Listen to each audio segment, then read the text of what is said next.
Everybody, I am Joyce Boloa. Have you heard of the Mama Money app? Wait, you don't know it? What are you doing? Mama Money is the app where you can send money all across the world, 50 different countries. All you gotta do is download the app, go click on the app, and you can register and log in, sending money anywhere. What are you waiting for? Download the app. Mama Money, more money home. Salutations, Banamboka, vous avez branché connecté dans Congo Dialogue. Moi, c'est Boloa Josué. Comme vous savez, c'est le mois de la femme. Et le lundi, c'était le 8 mars, la journée internationale des droits de la femme. Ce n'est pas la journée des fêtes. C'est la journée où les femmes, normalement, doivent s'asseoir, vandi, solo, réfléchir, qu'est-ce qui ne va pas. Et là, on est sengeli biso basi to bongisa. Et là, on est aussi mbaté na niveau na biso basi. Et pour ani basi baso tikalaka toujours na sima. C'est ça l'objectif, en fait, il y a la journée internationale des droits de la femme. Mais dommage que la plupart des femmes, pour ne parler des femmes, dans certains pays, comme ils sont en journée à fête, il y a ma pouta, tout ça. Donc, journée à ma pouta, la qui cité qu'ils ont journée à femme. Journée, en fait, c'est pour les droits de la femme. Il y a des femmes qui sont violées, victimes à violence verbale, victimes à violence physique, veuves, maltraitées, abandonnées, rejetées, marginalisées, se connaître harcèlement sexuel, menacées, boss na bango, dérangées, boss na bango, pose à moussala tant que moi s'il faut les canasima pour que puisse avoir un poste sexuellement transmissible. Na bambo que bien na ministère de belé, il y a des postes sexuellement transmissibles. Alors ce sont des moyens de journée à 8 mars, ce sont des journées où les femmes doivent s'asseoir pour savoir comment tu peux défendre les droits de donc sur ce, moi c'est pour Josué à partir de l'Afrique du Sud. J'ai une femme, une dame, une maman, maman Fifi, elle a fait sa peine réflexion par rapport à la femme. Quand même un conseil, maman Fifi a coupé sa bichon. Je crois que ça va aussi beaucoup. Comme ça m'a aussi aidé, ça m'a beaucoup instruit, ça m'a beaucoup réfléchi et instruit ma casse en tant qu'homme, place à moi aussi. Aujourd'hui, si le Congo, les pays, ils ont un problème, il y a cause, il y a manque, il y a responsabilité, il fallait prendre les responsabilités dans Bango, mais écoutez un peu ces petits conseils que notre chère maman Fifi, ou la PC Bichot, pour nous porter ça, moi si, rôle les animes, place les animes dans la société. Restez branchés, partagez la vidéo, je crois que ça va vous aider. Merci à la prophétesse Adassa Esther, au Tinapeur Elisabeth, merci à Pakanabi sur les maestros, Tchakas accompagné dans mon cinéma, merci à Bishop Yendebo Molo, on va se préparer avec son moment Makassi, semaine prochaine à Cape Town. Merci à Babonino Sakomoda, merci à la grande dame Francine de la Belgique pour la coordination. Il y a 6 abonnements. Voilà un conseil. C'est vrai, le 8 mars, c'est la journée internationale de la femme. Mais le mois, en fait, mon bien, moi, il y a réflexion pour les femmes. Vous avez la valeur à Makassi. Salut à Bino, à Makassi. Et puis, dans le sacrifice, parce que dans le Bino, des bisous, tous en Mokili. Alors, vous avez vraiment un grand rôle à jouer. Vous avez gâté la rideau dans le Dako. Vous avez gâté, non. La mélanga, vous allez l'anga, il faut la maco, ça là, vous avez quand même un rôle à jouer en dehors de la cuisine. Vous avez vraiment un rôle à jouer dans la société, dans le pays. Pourquoi pas dans les continents tout entiers. Merci, on se retrouve plus tard pour un prochain numéro. Moi, c'est Boloa Josué. Merci à la prochaine. Bye.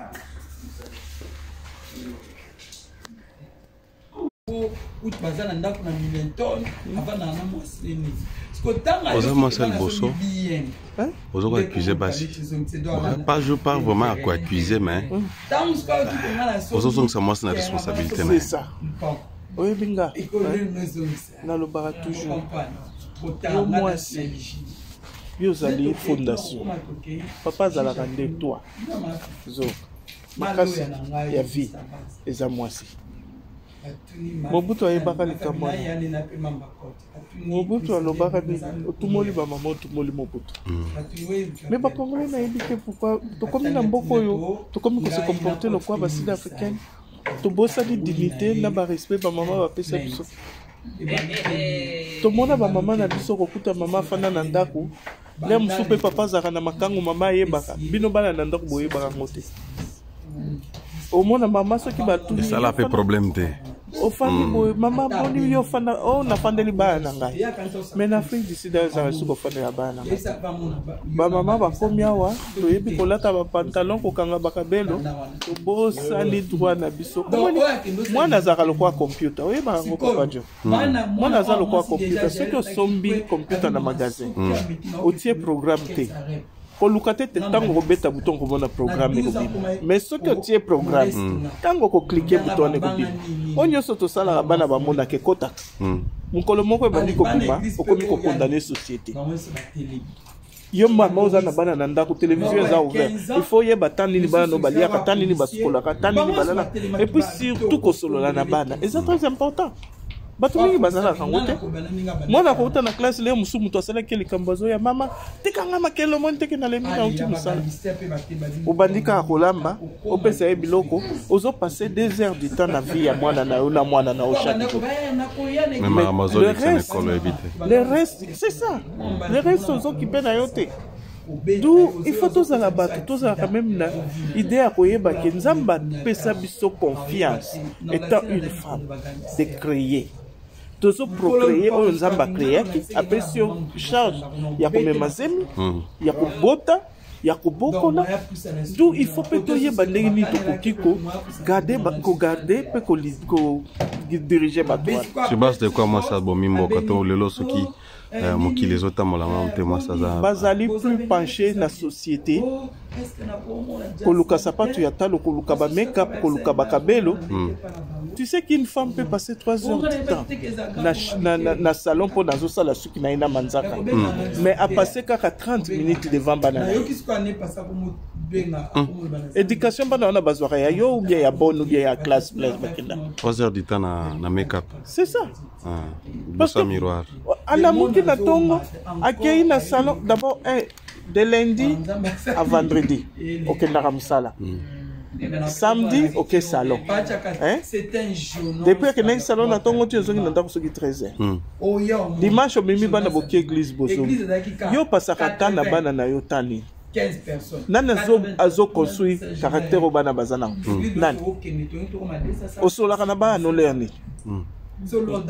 ba question bana bazalaka nango parce que biso nso toyebi na âge ya 4-36 ans bana batunaka toujours ba question ce que lobi ne kosala bota ko tuno pona nini don't do this why don't do that why il faut yebisa ye why mais siko soki oza na tante soki oza na tante bamama mosuku tu bana bakoma baimpoli baesola na kati ya ndako babukaka nini batelevizio na kati ya bandako na bakiti bazosote siko mokolo alingi abima na bango nde azoyebisa bango behave yourself yokanisi mwana kochange caractère nde na 2 secondes et puis bamisusu mpe bazaka na caractère ya te abimi na bana baza impossible bayokisi etina so aokipe te bato ya libanda nde bakomi oyebiso kanga nanu mwana otala makambo azosala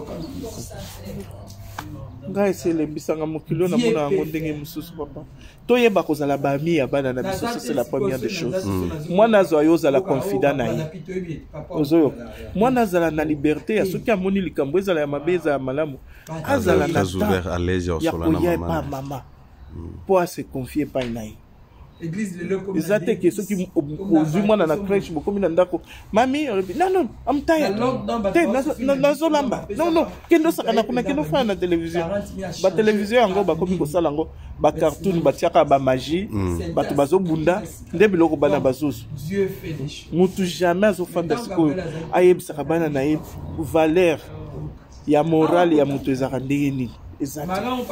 Lelo va célébrer la journée internationale des droits de la femme na Congo na Bamboka Msusu. C'est comme c'est comme une journée fêtée que maman va réfléchir. Yango wana papa, yango wana si on t'appelle une femme, d'abord il faut savoir être une femme c'est quoi? Être une femme ezali kozala likonzi ya famille na yo. Ozala obota to bota te. Biso ta on bande kokola ba yebisa ki biso ke quand tu élèves un enfant c'est le problème d'une société. Moi nazala ka mama tango azana libom. Tango abimi akomi makamba société. Okoki kotika mwana no apalanga ni meyeba ke il y a des conséquences qui arrivera. Tango akomi mukolo na ba milieu à travail. Okuta mutu mususu akendaka musala bwa luka kaneka problème na bato. okuta mwana mosusu akenda na classe alukaka nika problème na bato. Tout ça nini base ya éducation de base. Ce qui est éducation ezali te. Et puis l'hôpital ba registre mwana na ba maternité na ba hôpital batuna monoka mama na bino mboka ezani batuna monoka tata. Parce que maman azalaka moko papa. Jamais mutoko sa rire ya mwana ya mama mwana. Jamais papa. Parce que moi si ce qui a zuizé, ce qui a tambolé na bibali misatu mine, il faut adhérer pour ba confirmer papa azali. Mais moi maman automatique. Eza responsabilité na biso. Nzambe adimaka kopesa Adam Eve charge wana ya kobundisa zabulu po zabulu akobundisa bana na ye.